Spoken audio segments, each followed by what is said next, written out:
पार्वती जी ने बच्चे को बचाने के लिए ग्रह से निवेदन करा। ग्रह ने पार्वती जी से एक बात कही, इस बच्चे को मैं एक शर्त पर छोड़ सकता हूं। कौन सी शर्त? तुमने जिंदगी में जितना तप करा, जितनी आराधना करी, जितनी साधना करी, जितनी पूजन करी, जितना व्रत करा, जितना उद्यापन करा, सारे व्रत का, तप का, साधना का सब कुछ फल तुम्हें मुझे देना पड़ेगा। तुम इस बच्चे को छोड़ देता हूं। अगर तुम स्वीकार करो तो इस बच्चे को छोड़ दो। अब ध्यान देना जरा सा, तुम्हारे द्वारा किया गया पशुपति व्रत, तुम्हारे द्वारा किया चढ़ाया गया एक लोटा जल, तुम्हारे द्वारा चढ़ी गई एक बेलपत्र, तुम्हारे द्वारा मंदिर में लगाया गया झाड़ू पोछा खाली नहीं जाता। एक ना एक दिन तुम्हारे सामने आकर खड़ा हो जाता है। तुमने जो करा उसका फल तुम्हारे सामने है।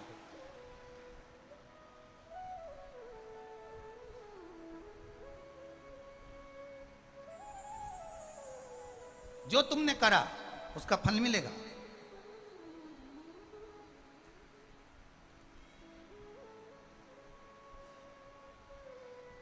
वो प्राप्त जरूर होगा। आपने जो व्रत करा, आपने जो साधना करी, आपने जो तप करा,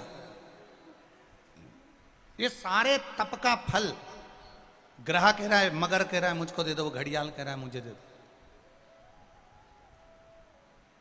पार्वती जी कहती हैं ठीक है ले लो, छोड़ो संकल्प। संकल्प छोड़ो। पार्वती मैया ने सरोवर का जल हाथ में लिया और सरोवर का जल हाथ में लेकर माता पार्वती जी कह रही हैं, सुनो ग्रह, ए घड़ियाल, ए मगर, इस अनजान बच्चे के प्राण को बचाने के लिए मेरी जिंदगी का जितना मैंने तप करा, साधना करी, व्रत करा, उद्यापन करा, जो भी करा सब तुझे देती हूं। जल छोड़कर दे दिया, जल छोड़कर दिया। ग्रह जो अभी तक बेकार दिख रहा था, ग्रह जो अभी तक भयंकर दिख रहा था, जैसे ही पार्वती जी का तप साधना का बल उस ग्रह को मिला, मिलते से ही वो ग्रह चमकने लगा, एकदम सुंदर हो गया।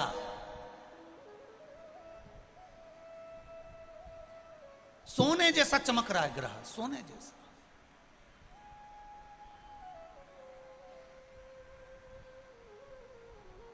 भाई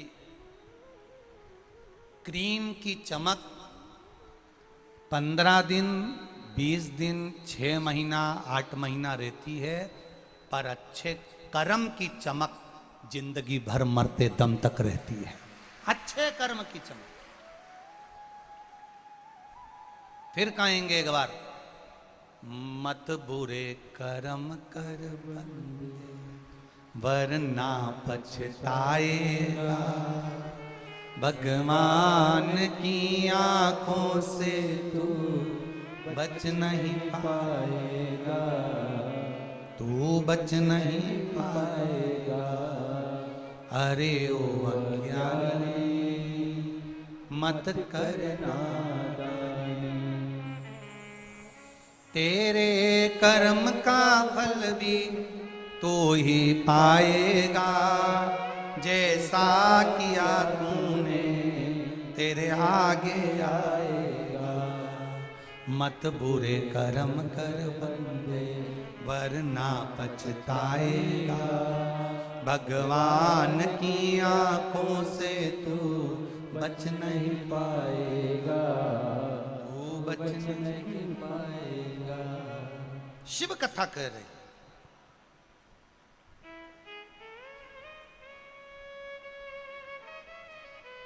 भगवान शिव का एक आनंदमय संवाद कर रहा।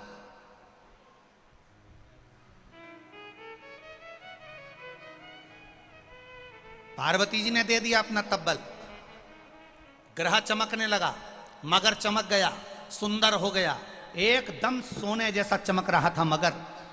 प्रसन्न चित्त में मगर ने कहा, ग्रह ने कहा, पार्वती जी आप इस बच्चे को लेकर जा रही हो, आपका ये बच्चा मैंने छोड़ दिया है, इसको मैं अब खाऊंगा नहीं, पर एक निवेदन करना चाहूंगा, आपकी जिंदगी लग गई, हजारों वर्ष आपने तप करा, बेलपत्री का पत्ता खाया, नासिका के एक श्वास से श्वास लेना, उसी से छोड़ना, वो भी छोड़ दिया आपने, आपके शरीर पर मिट्टी दबती जलती चली गई, और आपने इतना बड़ा बड़ा तप करा, साधना करी, और एक मिनट में पराए बच्चे के लिए आपने वो तपबल दे दिया, आपने वो तपबल एक पराए बच्चे के लिए दे दिया।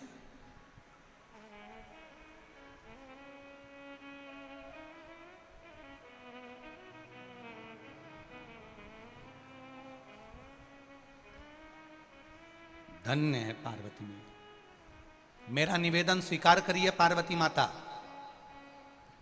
मैं आपको आपका तपबल वापिस दे देता हूं। पार्वती जी कहती नहीं नहीं नहीं नहीं, मुझे नहीं चाहिए, मुझे नहीं चाहिए, क्या करूंगी अब मैं इस तपबल का?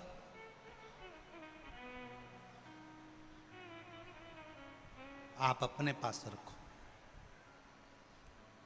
करूंगी क्या मैं तपबल का?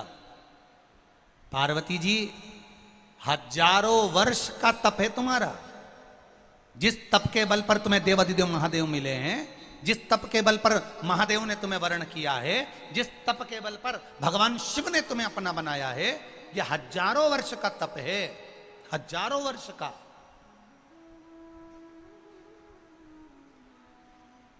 एक बड़ी सुंदर सी बात कहेंगे, जो शिव की शरणागति में रहता है, राम की शरणागति में रहता है, जो भगवान कृष्ण की शरणागति में रहता है, जो भगवान की सेवा में लगा रहता है, कोई पुजारी हो, कोई ब्राह्मण हो, कोई साधु हो, कोई सन्यासी हो, कोई तपस्वी हो, कोई साधक हो, कोई उपासक हो, या कोई साधारण सा मनुष्य हो, जो भगवान की सेवा में लगा हुआ है, भक्ति में लगा हुआ है, भगवान का सेवा करते करते उसका एक नेत्र के रोम के बराबर अंश उस सेवा करने वाले को मेरे महादेव प्रदान कर देते हैं।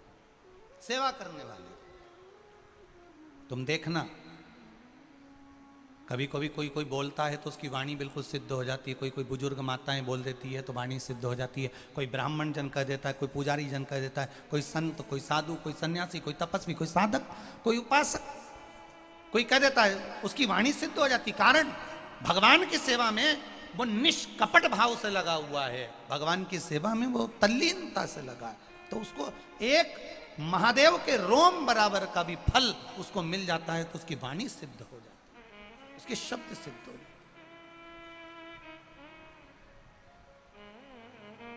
इस व्यासपीठ से बेटमा की इस पावन धरा से आज एक बात कहना चाहेंगे, आपकी जिंदगी में अच्छी लगे उतार लेना। जितने लोग आस्था चैनल पर सुन रहे हैं, जितने फेसबुक यूट्यूब पर सुन रहे हैं, वो भी अच्छे से सुन लेना। एक लोटा जल लेकर जो देवाधिदेव महादेव के मंदिर जा रहा हो, जो शंकर भगवान की आराधना कर रहा हो, राम कृष्ण की आराधना में डूबा हुआ हो, निवेदन है उसको देखकर कभी जिंदगी में हंसना मती और उस पर कभी उंगली उठाना मती, नहीं तो जिंदगी भर ना उंगली रहती है ना कहने के लिए शब्द रह पाता है। जो नारी, जो बच्चा, जो पुरुष, जो बच्चा युवान हो, बूढ़ा हो, जवान हो, किसी अवस्था का हो, नारी हो, पुरुष हो, ब्राह्मण हो, क्षत्रिय हो, वैश्य हो, शूद्र हो, जिस वर्ण का हो, अगर वो शिव की आराधना में लगा है, शंकर के मंदिर में रोज जा रहा है, प्रतिदिन शिवालय में जाकर सेवा कर रहा है, भले झाड़ू लगाए, पोछा लगाए, एक लोटा जल चढ़ाए, चाहे बेलपत्री रखे, चाहे निर्माल्य को लेकर विसर्जन कर आए, कुछ भी, अगर वो शिवालय में जा रहा है, शंकर की गुणगान गा रहा है, शंकर की आराधना कर रहा है, शिव महापुराण कथा सुन रहा है, शिव की अर्चना में लगा है, जिंदगी में कभी उस पर ना तो उंगली उठाना, ना कभी अपशब्द कहना, क्योंकि शिव के भक्त कभी पलटकर जवाब नहीं देते, पर शिव के भक्त का जवाब वो महाकाल राजा, कालाधिपति समय के अनुसार दे ही देता है, वो देता है। शिव का भक्त कभी जवाब नहीं देता, शंकर कालाधिपति त्रिकालदर्शी कैलाशी स्वयं देता है। जिस घर में माता पिता रहते हैं उस घर में बच्चे अगर झगड़ते भी हैं ना तो सबसे ज्यादा डांट लगाने वाले माता पिता होते हैं। बच्चे आपस में डांट नहीं लगाते, बहुएं आपस में डांट नहीं लगाती, पति देवर आपस में डांट नहीं लगाते। घर के बुजुर्ग बैठे हैं तो कह देते हैं अभी हम जिंदा हैं, क्या बड़बड़ कर रहे हो, चुपचाप बैठो, हम बैठे हैं ना, निर्णय हम देंगे, काम हम करेंगे। ब्रह्मा ब्रह्म लोक में रहते हैं, भगवान विष्णु बैकुंठ लोक में रहते हैं, मृत्यु लोक का देवाधिदेव है महादेव। शंकर भगवान कहते हैं तुम्हारा बाप बैठा है, पिता बैठा है, जवाब मैं दूंगा, तुम्हें देने की जरूरत नहीं। जवाब मेरा महादेव देता है, जवाब मेरा शिव देता है। तुम तो श्रृंगार करके शिव के मंदिर जाओ, लोटा भर के जल चढ़ाओ, श्री शिवाय नमस्तुभ्यम गाओ, भगवान की भक्ति में डूबते जाओ। जवाब देने की जवाबदारी उसकी है, आपको नहीं देना है। एक बहन जी ने एक भाई ने अपना फोटो लगाया है जो कोमा में डूबा हुआ है। उस फोटो को देखकर हम क्या शब्द बोलें कि हम बोल भी नहीं सकते। उसका फोटो केवल दिखाओगे जिसकी आंखें खुली की खुली रह गई, वेंटिलेटर पर पड़ा हुआ है, मरे सी कतार। उस व्यक्ति ने, जो आप देखेंगे उस फोटो को तो आपकी आंख में भी आंसू आ जाएगा कि ये व्यक्ति जिंदा रह सकता है जिसकी आंखें फटी की फटी रह गई। मैं कहूंगा आस्था वालों को जरा दिखाइएगा इस व्यक्ति का भी, इस फोटो जरा उस पर दिखाएं कैमरे पर, और जितनी एलईडी लगी है उन पे भी, और आस्था चैनल पे। उम्मीद लग सकती है कि जिसकी आंखें खुली की खुली रह गई हो, जिसकी आंखें खुली की खुली रह गई हो, जो वेंटिलेटर पर पड़ा हुआ हो, शब्दों नली नली लगी हो, वो उसके बचने का सार्थत्व नजर आ सकता है। पर उसने पत्र में लिखा है, जिसने ये पत्र भेजा है, मेरा नाम अनीता पाटीदार है, मैं दनियाल खेड़ी आगर मालवा की निवासी हूँ, मेरी उम्र 45 वर्ष है। गुरुदेव, मैं वाणी से क्या वर्णन करूं, मेरे भोलेनाथ ने जो दिया वो कम ना दिया। जिसने लिखा है अपने हाथ दोनों हिला दे, अगर बैठी हो कहीं तो आप ही हैं, ऐसे हाथ हिला दीजिए, हाँ दोनों हाथ हिला दीजिए एक बार। श्री शिवाय नमस्तुभ्यम। गुरुदेव, देवर का एक्सीडेंट हुआ, कोमा में चले गया, जिसका फोटो आपने देखा। डॉक्टर ने हाथ खींच लिए, मना कर दिया, वेंटिलेटर पर पड़ा हुआ है। डॉक्टर ने कह दिया अंतिम सांस है, आंखें खुली की खुली रह गई है, बचना मुश्किल है। शिव मंदिर गई, केवल एक आंस लेकर गई थी। उस दिन मेरा पशुपति व्रत था, तीसरा पशुपति व्रत। शिव मंदिर में जाकर केवल एक बेलपत्र उठा कर लिया।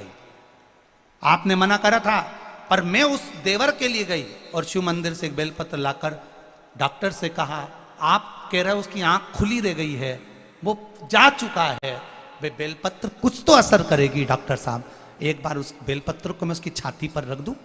बेलपत्र उसके छाती पर रखा गया, शिव जी की कृपा से श्वास फिर चलना प्रारंभ हुई और जीवित हुआ। यह शिव तत्व है।